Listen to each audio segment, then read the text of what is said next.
Hola, buenas noches, muy buenas noches, bienvenidos y bienvenidas. Esto es Makini desde Color Visión. Debe ser cosa de 20 años, y cuidado, que este señor gran jurista y amigo nos habló de una cosa que se llamaba Ley de Extinción de Dominio. Yo, como en el cuento, me quedé en lo último.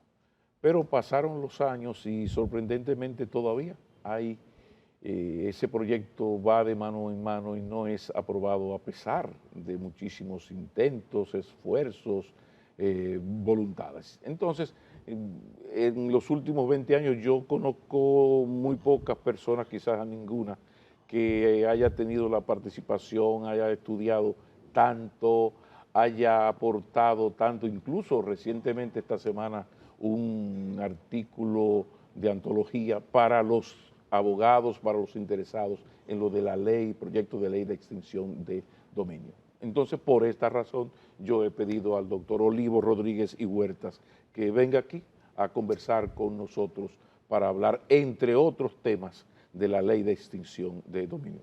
Buenas noches. Gracias, Pablo. Es un privilegio estar de nuevo aquí acompañándote esta noche.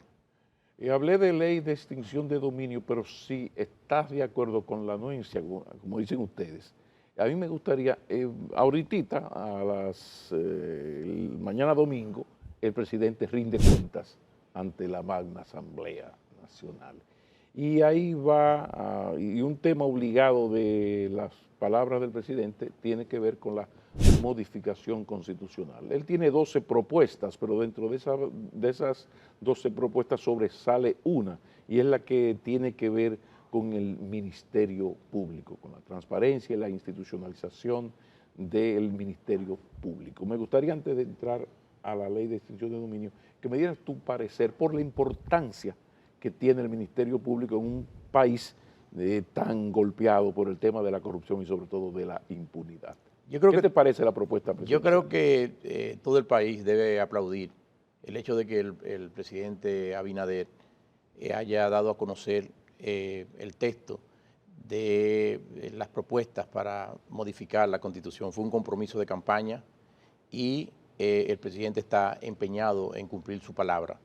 Son varios puntos, pero como tú señalas, todo el eje en torno a una reforma constitucional, conforme fue su promesa, es para fortalecer la independencia, que lo que significa es alejar de la incidencia o de la influencia del Poder Ejecutivo a lo que es el Ministerio Público, y sobre todo la cabeza, que en el marco constitucional actual todavía es facultad del presidente de la República nombrar y remover libremente a la cabeza del Ministerio Público, que es el Procurador General de la República. Esto es muy importante porque el sistema del Ministerio Público funciona en base al principio de la jerarquía, y el principio de la jerarquía le permite a la cabeza del Ministerio Público dar órdenes, instrucciones respecto de expedientes generales, sobre aspectos del funcionamiento general de la institución, pero también sobre casos particulares. Le permite también abocar, es decir, asumir un caso que esté en cualquiera de las fiscalías,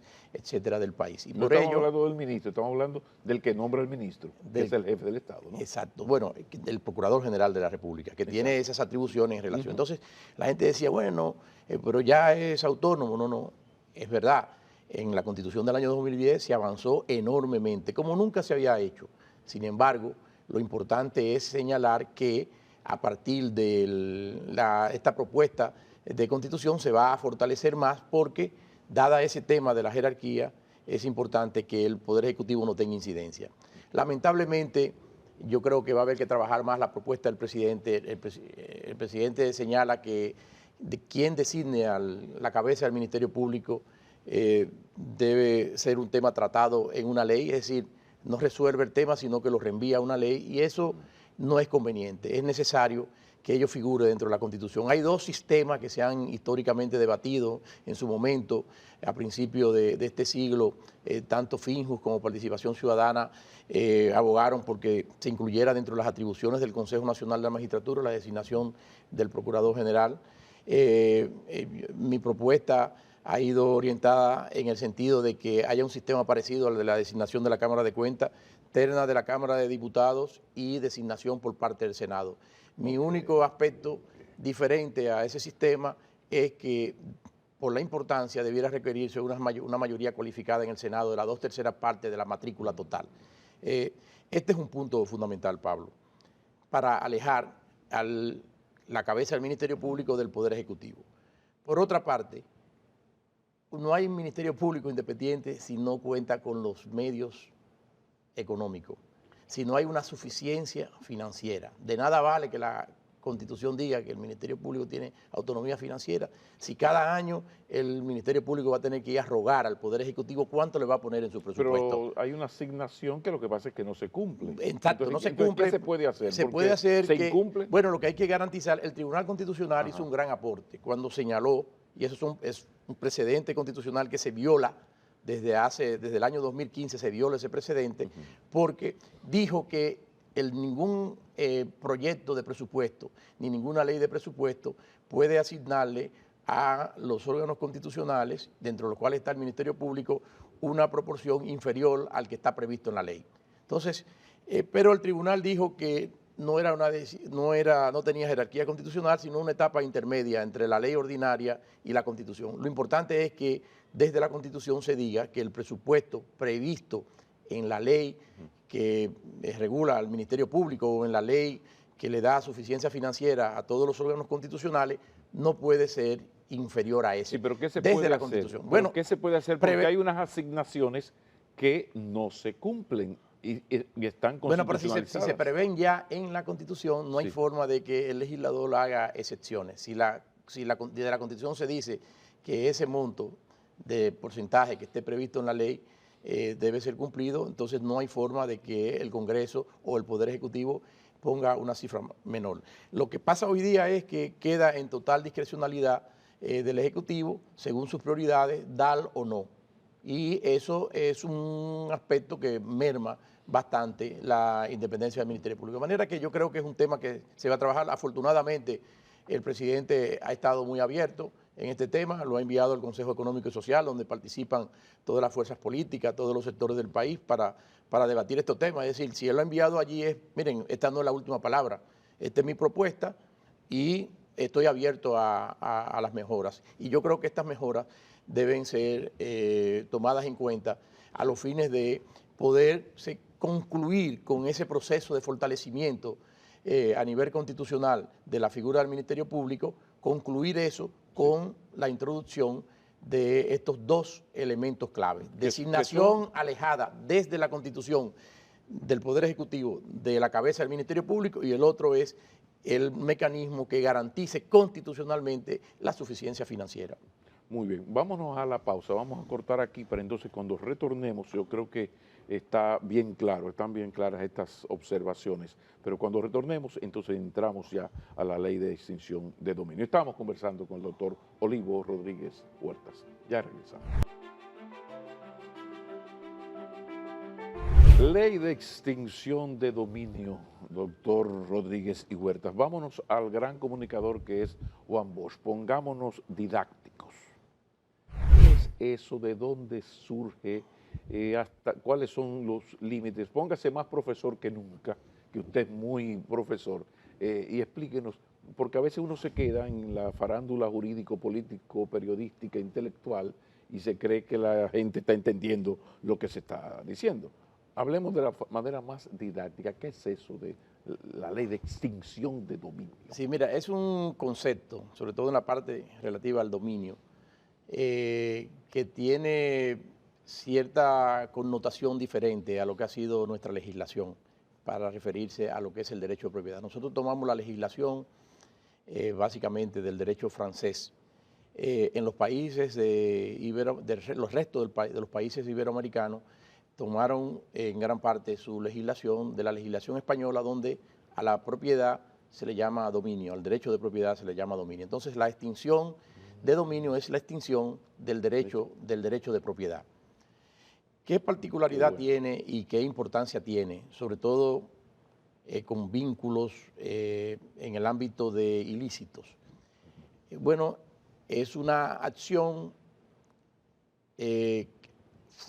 una acción no penal que lo que persigue es declarar bienes producto de actividades ilícitas o con recursos de actividades ilícitas poder privar a la persona de su titularidad. Es decir, no es posible en un contexto de un Estado constitucional y democrático de derecho que una persona se enriquezca, obtenga unos patrimonios maravillosos, gigantescos, con el resultado de actividades al margen de la ley. Vamos al ejemplo.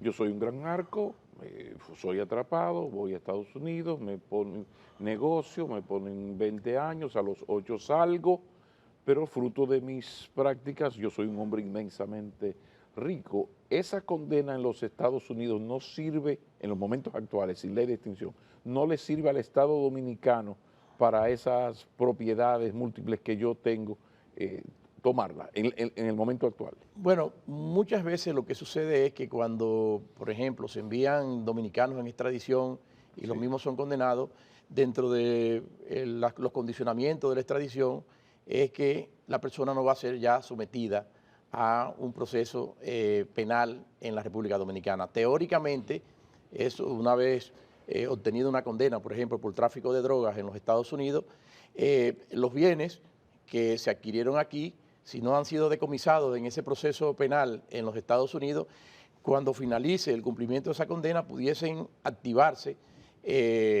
una vez llegado al país, un proceso por lavado de activos en términos teóricos. Pero no siempre se hace. No, porque muchas veces ya se ha renunciado a ese tipo de acción en la misma. Ahora bien, si tuviésemos la ley de extinción de dominio, ahí sí fuera perfectamente posible. Sigamos en ese ejemplo. Perfectamente posible iniciar una acción de extinción de dominio, porque es una acción no penal. Es decir, el Estado ha renunciado, con motivo de la extradición, a la persecución penal, pero no en el país, pero no ha renunciado a poder utilizar otros mecanismos que permita privar al delincuente del uso y disfrute de las inmensas fortunas que se derivaron de ese delito. Ahí tiene una utilidad enorme. Pero es muy bueno la forma en que tú formulaste la pregunta, porque el contexto precisamente en que motiva una acción de esta naturaleza, como la extinción de dominio, al margen del proceso penal, es que se contara con herramientas adicionales. En muchas ocasiones, Pablo, el proceso penal se vuelve imposible porque la persona se fuga, se esconde, porque vienen temas de prescripción, de que tiempo máximo de duración del proceso, porque el estándar de prueba para declarar, para decomisar un bien en materia penal y para condenar a una persona es más alto. Entonces hay una serie de circunstancias que hacen imposible, o la persona fallece, se extingue el proceso penal y quedan todos los bienes en provecho de los familiares y demás. Entonces, en todas esas circunstancias, el decomiso de los bienes... Sí. O sea, en los momentos actuales, el gran narco murió y tenía toda la propiedad. Y toda fortuna que... Entonces, y la familia hereda sin problema. Así es, justamente, en parte, esta figura, en el caso colombiano, surge con motivo de la muerte de Pablo Escobar, que deja una inmensa cantidad de dinero. Entonces, ¿cómo decomisarla? Entonces, la acción de extinción de dominio, por eso se habla de que es una acción y se habla de que si la misma tiene carácter retroactivo, si la misma hace imprescriptible toda adquisición de bienes con fondos ilícitos, justamente se estructura a los fines de poder decomisar esas inmensas fortunas que dejó el capo. Y allí hay un espacio. Hay muchas circunstancias en las cuales no es posible el proceso penal y entonces allí es que se importantiza contar con una herramienta adicional como es la extinción de dominio o el decomiso civil de bienes de procedencia ilícita. No te pude condenar penalmente por el delito que generó esos bienes por X o Y motivo, pero cuento todavía con una herramienta adicional para que esos bienes no se mantengan en el patrimonio del delincuente o de sus continuadores jurídicos. Y de eso es lo que se trata, es decir, una herramienta adicional en los esfuerzos para el decomiso de los grandes patrimonios que se originan en actividades ilícitas a escala planetaria. Lo que pasa es que hasta ahora hemos puesto ejemplos del narcotráfico y el lavado. Vamos ahora a la corrupción administrativa, claro, porque es más que sospechoso la forma en que ha sido imposible el aprobar esta ley? ¿Cuál es el cocorícamo, la naiboa de esto, el por qué esto no se aprueba? Hablemos de la aplicación de esa ley de extinción de dominio, ya no al narco, sino al señor don político, que la auditoría visual lo condena como un gran corrupto, no los jueces todavía. Mira, precisamente, Pablo, a nivel internacional Sí. y de compromisos internacionales, en instrumentos formales, en torno al cual surge la obligación para los estados de incluir esta figura dentro de su ordenamiento jurídico, justamente es en el tema de la corrupción. Fue en la Convención de Mérida contra la Corrupción, la Convención de las Naciones Unidas contra la Corrupción del año 2003, suscrita en Mérida, México, que los estados se comprometieron a establecer como una acción, como un medio subsidiario, la figura del decomiso civil o la extinción de dominio, es decir, la posibilidad de decomisar esos patrimonios. Entonces, en esa convención contra la corrupción, que por cierto es una convención, a diferencia de otras que le precedieron, como la más importante, la Convención de Naciones Unidas contra el tráfico de drogas, que es la Convención de Viena de 1988, la Convención de las Naciones Unidas de Palermo del año 2000 contra la delincuencia organizada transnacional. Bueno, pues esta tercera convención a escala planetaria, la Convención de las Naciones Unidas contra la Corrupción, extiende sus tentáculos no solamente a la parte de la corrupción pública, sino también a la corrupción privada, sobre todo en una serie de actividades que dentro del contexto de la globalización han obtenido un gran desarrollo, como es, por ejemplo, el tema de los mercados financieros. Entonces, por ello, nosotros tenemos desde el año, a partir del año 2003, posteriormente, creo que en el año, si mal no recuerdo, en el año 2005, ratificamos esa convención. A partir de allí tenemos la obligación de incluir esta figura que permita el decomiso de bienes que no pudo, a través de un proceso penal, ser alcanzado, ¿no?, en cuanto a su extinción. No pudo, entonces, como herramienta adicional, nos comprometimos a hacerlo. Y por ello fue la importancia de que en la Constitución del año 2010 se le diera categoría, se le diera un reconocimiento constitucional a la figura. Está prevista expresamente en la Constitución. Y fue muy sabio que nuestros legisladores incluyeran la figura en la Constitución, porque en gran parte de los países de América Latina, Pablo, se trata de una figura jurídica muy incomprendida y que ha generado muchos problemas y dudas de constitucionalidad. Claro. Para que eso no sucediera, entonces está prevista en la Constitución, nadie puede invocar que es una figura inconstitucional, porque la Constitución la recoge. Pero su contexto, es lo importante, es de una herramienta adicional para evitar que bienes ilícitos sigan circulando, bienes ilícitos sirvan de sustento para darle continuidad a actividades criminales de gran envergadura.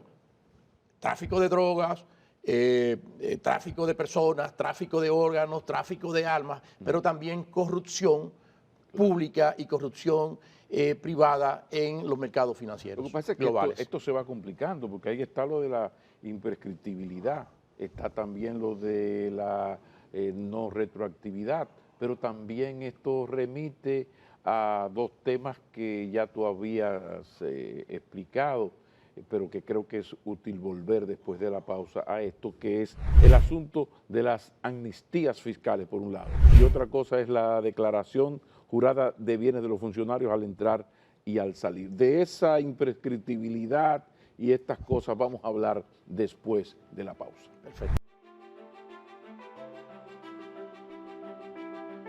El asunto, mi directo profesor, maestro, es que esto de la ley de extinción de dominio tiene su cocorícamo. Vamos a hablar de esos cocorícamos que usted ha señalado y ha puntualizado en más de una ocasión. No prescribe, está lo de la retroactividad, está lo de las amnistías fiscales y está lo de la declaración jurada de bienes al entrar y al salir de los funcionarios públicos. Bueno, yo he señalado que retroactividad e imprescriptibilidad es una bomba súper poderosa. Pero en realidad, en lo que respecta a la retroactividad, ha habido una falta de comprensión. Muchas veces quienes auspician desde el extranjero este tipo de legislación no toman en cuenta las particularidades de los sistemas jurídicos en los países. Por ejemplo, la Constitución nuestra históricamente ha consagrado el principio de no retroactividad de la ley de manera expresa en la Constitución y dice, salvo si beneficia la ley al que está sub judice, es decir, sometido a la justicia o cumpliendo condena. Fuera de esos casos no es posible la retroactividad. Y mi crítica es a esos asesores externos, ¿no?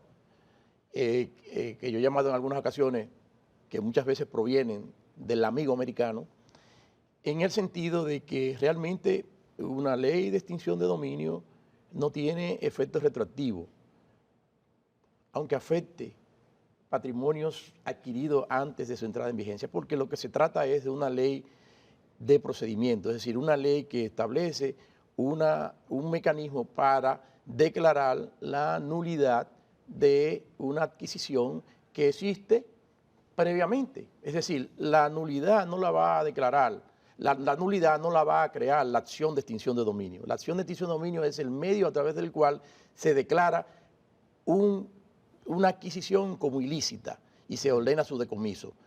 Pero ya la adquisición ilícita existe desde el principio. De nuestro Código Civil establece que no puede, uno de los elementos esenciales para que exista una adquisición a justo título es que tenga una causa lícita.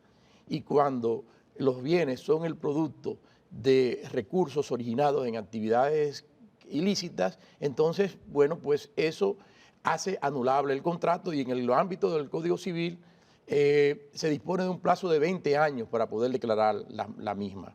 Entonces, esto, de manera que una ley de extinción de dominio se dicta, no se pone nada de esa tontería que ha estado frenando el proyecto, poniendo ahí que esta ley tiene efectos retroactivos o que aplica retroactivamente, porque eso es una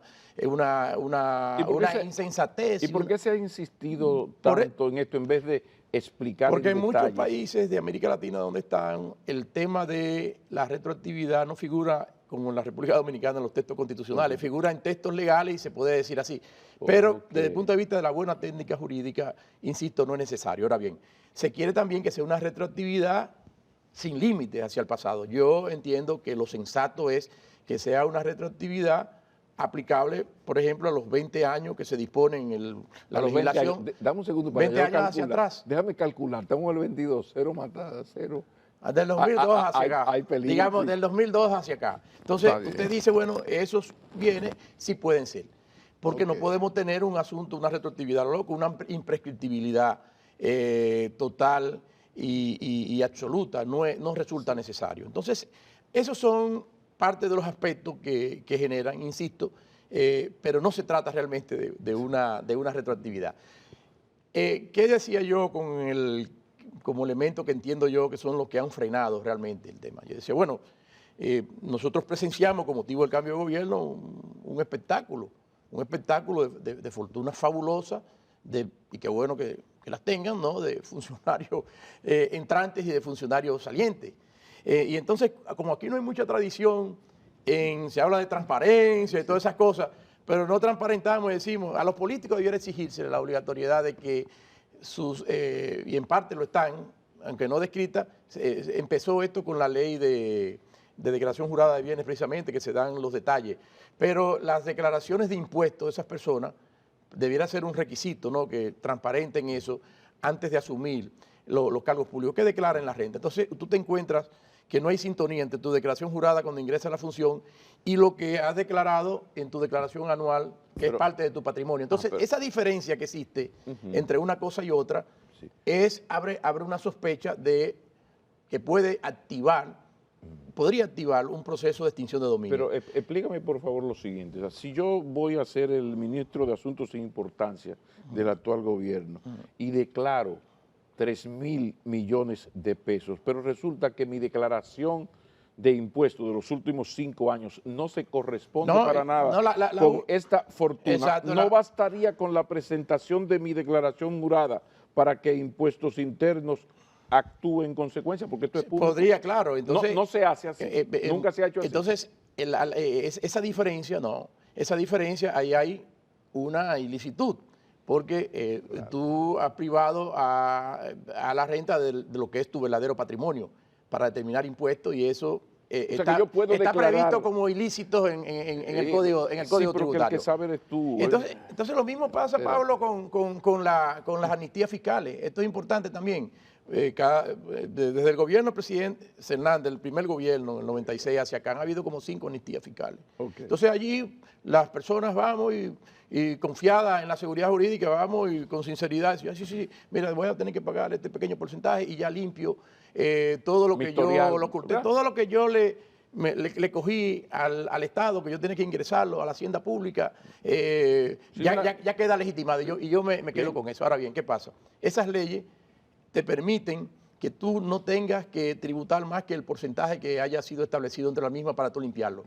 Pero te dicen todas, esto no borra la infracción penal o la ilicitud que quede subyacente. Entonces, todas las personas, empresas, empresarios, profesionales, en sentido general, todas las personas, de una forma u otra, que se acogieron a este tipo de cosas, pueden tener allí también otro espacio que sirva de base para acciones de extinción de dominio, porque está confesado que gran parte de ese patrimonio fue el producto de una ilicitud, en este caso de una sustracción de recursos que había que ingresarlo a la hacienda pública. Entonces, eso puede generar esos problemas y eso está allí documentado, eso es facilísimo. Pero si se aprueba la ley de extinción de dominio como está, tendría esos 2 centros de trabajo, de aplicación. Entonces, si eso es, va a traer el gran problema de gente que, como ya explicas, resolvió. Yo me sometí a aquello, confiando pagué. en un marco legal que estableció el Estado. ¿Y por qué entonces no se adecúa el proyecto de ley de extinción a estas realidades? ¿Qué es lo que hay ahí? Ahí hay problemas serios y en realidad para mí esas son, porque a mí me gusta llamar las cosas como son, Pablo. Sí. Para mí esos son los 2 problemas que han impedido la ley de extinción de dominio. Recuerda que al inicio de la administración del presidente Abinader, en el año 2020, a finales, incluso hubo un acto en el Palacio Nacional con los norteamericanos, y donde el presidente dijo que iba a poner todo su empeño para que antes de finalizar el año o comienzo del 20, se aprobara la ley en el Congreso. Obviamente el presidente no tiene un sistema democrático con división de poderes, el presidente no tiene el control, no controla más que el Poder Ejecutivo, el Poder Legislativo es un poder aparte, lo sabemos, pero no pudo ser. Pasó el 20, pasó el 21 y pasó como está pasando desde el año 2013, que también se sometió en varias ocasiones, se aprobaba en el Senado en aquel entonces, en la Cámara de Diputados no la aprobaba. De manera que tenemos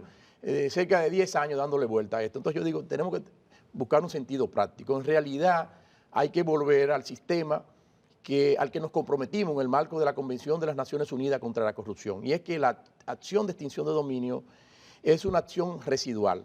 No podemos utilizar la acción de extinción de dominio si es posible que se pueda enjuiciar penalmente al delincuente y en el contexto de ese proceso penal decomisar sus bienes. Solamente si eso no se puede es que debiera ser. Segundo elemento, Pablo, hay que limitar el tipo de infracciones. ¿Cuáles deben ser esas?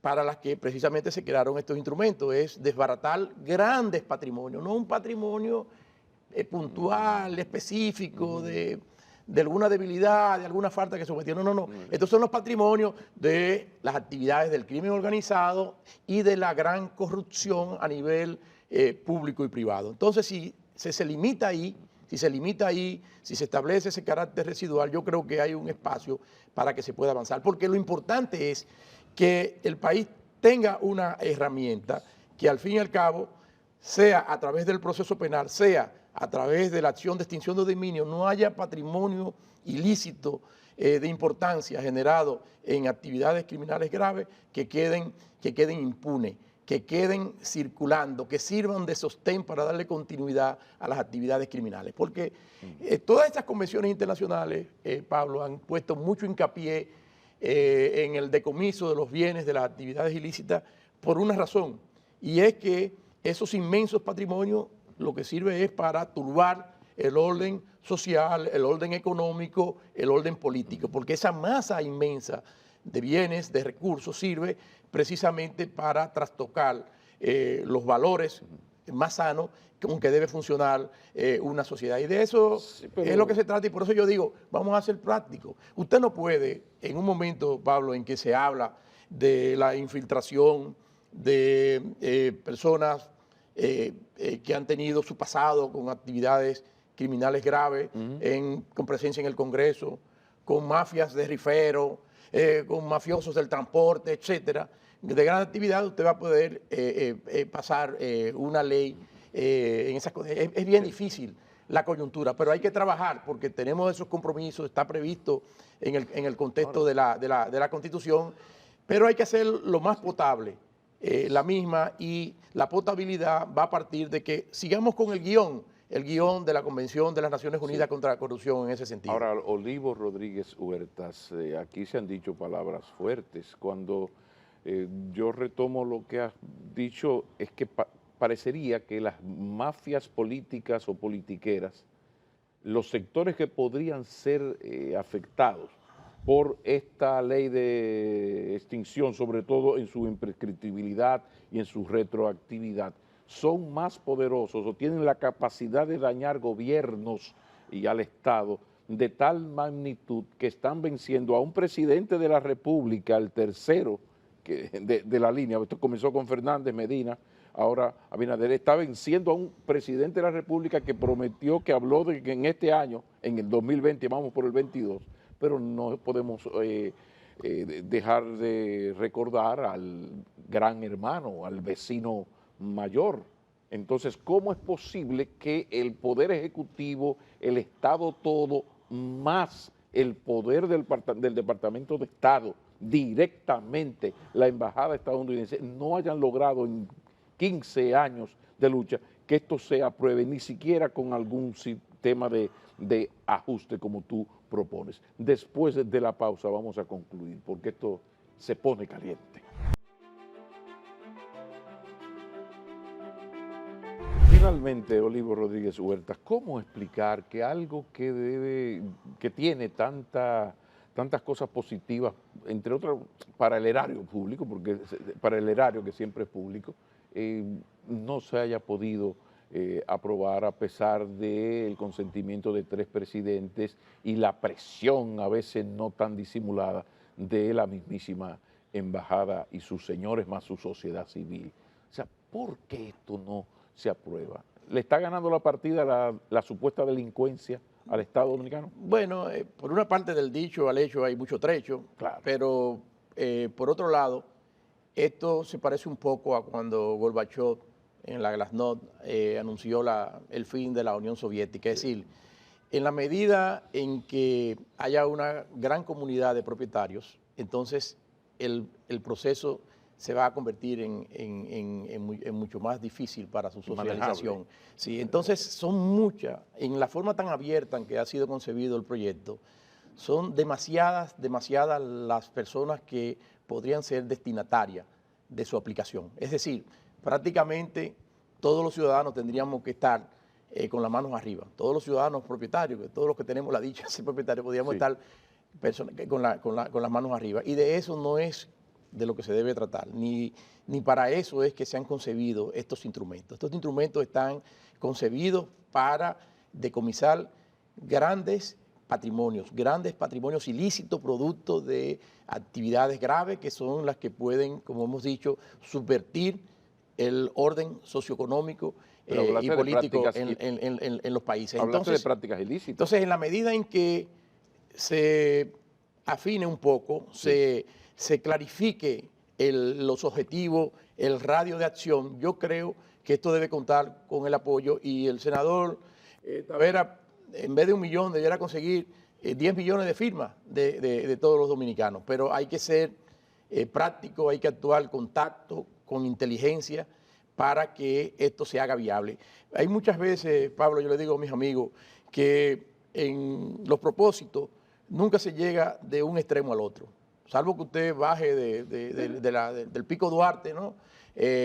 Con las armas en la mano. No es ese tipo de revolución. Lo que hay que ir avanzando. Y hoy día lo que necesitamos es que el país cuente tanto para todas esas personas que después vienen de Estados Unidos y vienen felices a recoger sus bienes, como contra todas aquellas personas que por cualquier motivo se haya imposibilitado decomisarle los bienes en un proceso penal, porque este no concluyó, porque se murió, por todas esas circunstancias, se cuente con una herramienta adicional. Sí, pero, porque al fin y al cabo es vencer a eso, pero son unas concretas individualidades. Bueno, si es concreta, es individualidad, pero son temas vinculados con esos, ¿no? Esos ilícitos que son capaces de subvertir el buen funcionamiento del Estado y que se constituyen en un mal ejemplo para la colectividad. Pero lo perfecto siempre ha sido enemigo de lo bueno. Y la política es el arte de lo posible. La democracia es negociación, consenso y, claro, régimen de consecuencias. Ahora, lo que no acabo de entender y posiblemente más de un amigo televidente es por qué, si se tiene el proyecto, este proyecto es demasiado abarcador, como plantea el doctor Olivo Rodríguez Huertas y otros especialistas, durante años y años se ha hablado de esto, ¿por qué si los norteamericanos, la embajada, el Departamento de Estado, los dos expresidentes y el actual están de acuerdo con la aprobación, por qué no se ha consensuado, como se diría, ¿no? Y conceptualizado? ¿Por qué no se han sentado las partes a hacer esto, como acabas de explicar, más aplicable? Es un asunto de aplicabilidad. ¿Qué explica? Ya los norteamericanos no son lo que eran. ¿Qué es lo que pasa? Podría haber dos cosas, Pablo, interesantes, y es un ejercicio que me surge. Para los que hoy están en el gobierno dirán, pero yo voy a hacer una ley para que sea a partir de mi llegada, y entonces ya lo que pasaron no le va a poder ser aplicado. Entonces ahí está el tema de la retroactividad, ahí genera un problema. Entonces, para el pasado, nada. Entonces, para el presente y el futuro, sí. Entonces, ahí hay parte de la desmotivación y por ello unos abogan por la eliminación de la retroactividad y otros dicen, bueno, pero si no se le va a aplicar a los que ya pasaron y se me va a aplicar a mí, entonces ¿por qué yo tener desde el lado oficial ese deseo de impulsarlo? Y puede ser que eso sea parte. Hay otros motivos y esos dos que yo mencionaba, que agrupa también a todos los miembros del Congreso, esas declaraciones juradas, es muy difícil la coherencia aquí en ese sentido, y el tema de las amnistías pudieran ser otros ingredientes en torno al asunto. Ante lo que ha quedado evidenciado en esta conversación, yo te pregunto, ¿cómo tú ves la salud de la democracia en general y la democracia dominicana en particular? Sabes que en cada encuesta, cada latinobarómetro, ahora salió otra que ahora no recuerdo, pero cada vez que se hace una encuesta continental, latinoamericana, cada día más ciudadanos desconfían de la democracia y están dispuestos a ceder libertad por seguridad.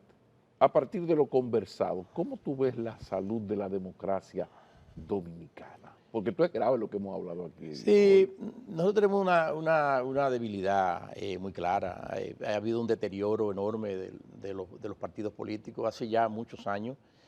Los partidos políticos no cumplen su rol, prácticamente no hay diferenciación en los programas y en los quehaceres. Se desacredita también la política porque todo está muy expuesto hoy día con las redes sociales.